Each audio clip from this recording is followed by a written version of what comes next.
Tempat makan Karen's Dinner menjadi sorotan hingga viral trending topik di Twitter Indonesia hingga Sabtu 17 Desember 2022 malam. Perlu diketahui, restoran tersebut baru saja buka di Indonesia. Restoran asal Australia itu menjadi sorotan setelah video pelayan yang memarahi pelanggan beredar luas di media sosial, khususnya Twitter dan TikTok.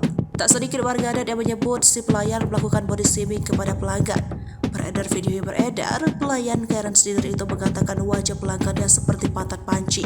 Mereka juga terlihat berteriak kepada pelanggan. Selain itu, pelayan Karen's Dinner turut menuangkan saus ke makanan pelanggan secara sembarangan. Ada juga pelayan yang bertindak jutek dan tak mau menjawab saat ditanya makanan apa yang enak oleh pelanggan. Pelayan itu justru meminta sang pelanggan membaca menunya. Tindakan ini pun kemudian dianggap tidak wajar dan norak menurut warganet. Sementara itu, ada beberapa warganet yang membela Karen's Dinner.